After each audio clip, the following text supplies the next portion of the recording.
Hello, my amazing children. This is Grandma Carla.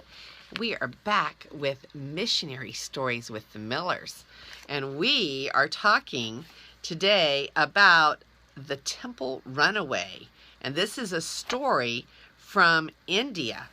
So we are going to read about the temple runaway. And this is the area right here, India, that the story takes place in.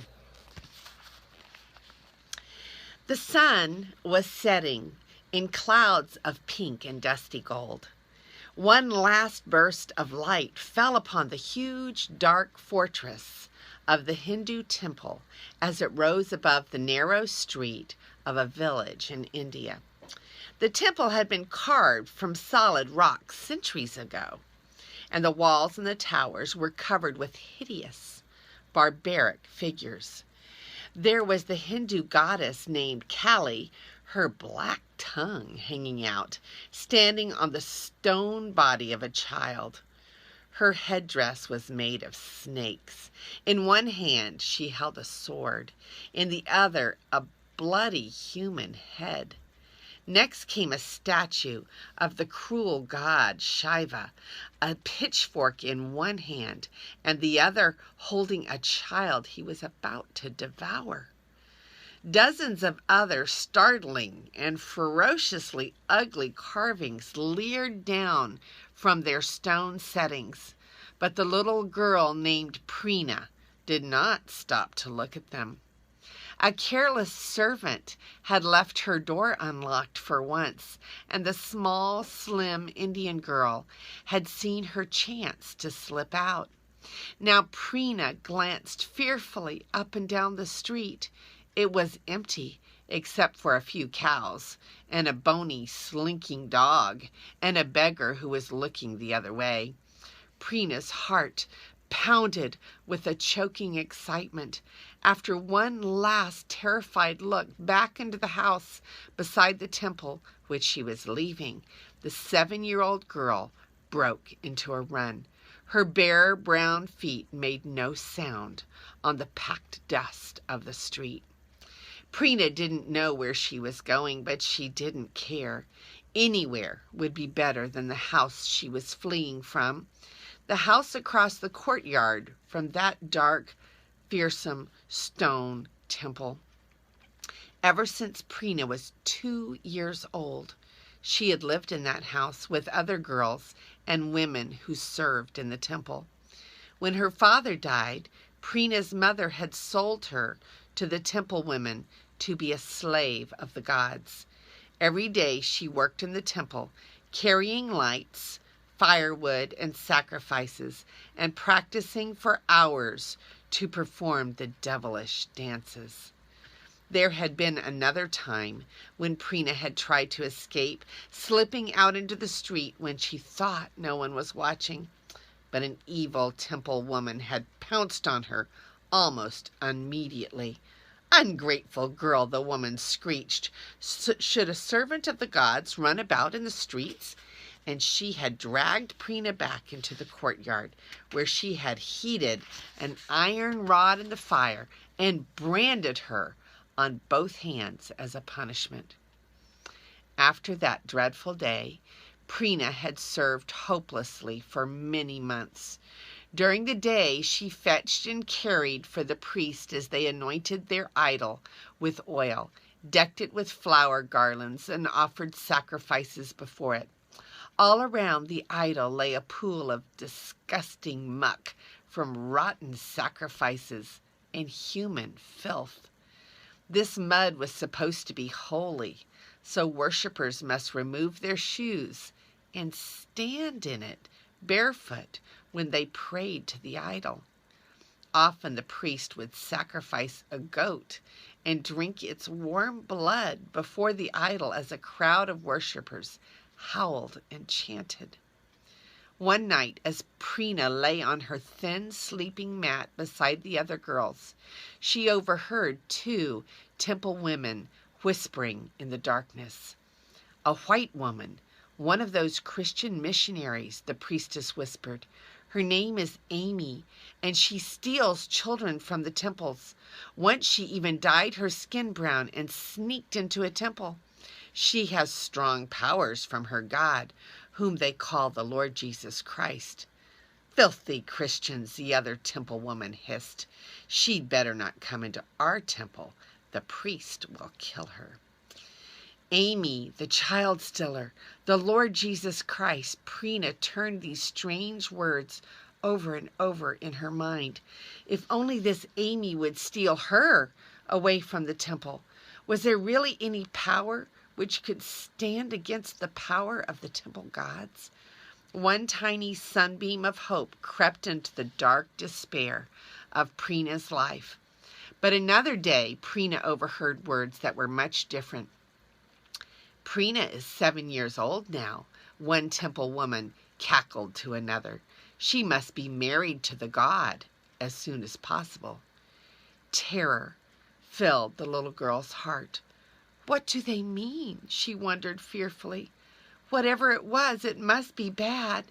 Prina had heard the screams of other children in that temple on hot, dark nights when the drums pounded and the clouds of incense filled the air like an evil drug. Would she be left alone in there some night, tied to the idol in the dark? What might that ugly black idol do to her? More desperately than ever, Prina had watched for a chance to escape. Now she dashed down a side street and out to the edge of the village. Like any child who has lived all of her life locked behind high walls, Prina knew little about the world outside. A stream flowed past, and she looked at it in surprise. So much water! Stepping carefully down the bank, she waded across to the other side, then trotted through a grove of palm trees and on down the road. Soon darkness would be falling. Then tigers and other wild animals would come out to seek their prey. Could Prina make it to another village? If she did, would anyone help her there? Dusk was falling as the little girl reached the next village. An old woman, carrying a jar of water from the well, noticed her and stopped. "Child, where are you going?" she asked. "I am looking for the child-catching Amy," Prina replied timidly. "Do you know where she lives?" Several other people rose from their places around their supper fires and came to stare at the strange girl. "Look at her clothes," cried a woman. "She is a temple girl, a slave of the gods, running away. Grab her!" a man shouted. Threatening faces were all around, and many hands reached out to grab the runaway. Gasping, Prina whirled around and fled in panic. Fear gave wing to her feet as she turned down another street. Suddenly, a woman stepped out of a doorway in front of Prina. A light-skinned woman. Could this be the Amy she was looking for? "Help me!" Prina shrieked, hurling herself into the strange white woman's arms. "I don't want to be a slave of the gods. I want the Lord Jesus Christ." The white woman's arms tightened around Prina as she faced the child's pursuers. "What does this mean?" she asked sternly. "She belongs to the temple. She has run away. Give her to us," cried the mob. Trembling, Prina clung to the missionary. Her heart sank as she caught a glimpse of 3 temple women pushing their way through the crowd, jewelry glittering around their necks and arms. Their eyes, too, glittered cruelly in their painted faces. "She is ours," the oldest announced coldly. "We paid 50 rupees for that girl, and she is ours. Give her to us." But the missionary would not yield. Her eyes flashed like swords as she stood firm with her arms around Prina. "The child has claimed my help in the name of my Lord Jesus Christ," she said firmly. "I will repay your 50 rupees, but this girl you may not have." A policeman arrived and watched as the missionary handed money to the temple women. "Everyone go home," he ordered, waving his arms, and the crowd scattered away. Prina could hardly believe what had happened. She still clung to the missionary with both hands as she was led gently into the house. Sitting down, the white-skinned woman took Prina onto her lap. "My name is Amy," she told the tired little girl. "You don't need to be afraid anymore. I have bought your freedom, and tomorrow I will tell you all about the Lord Jesus Christ, who also wants to set you free. So, that was a beautiful story as she runs to the Christian missionary, and God lets her find her, and leads her to her. That wasn't an accident, was it? That out of that whole city, she finds the missionary.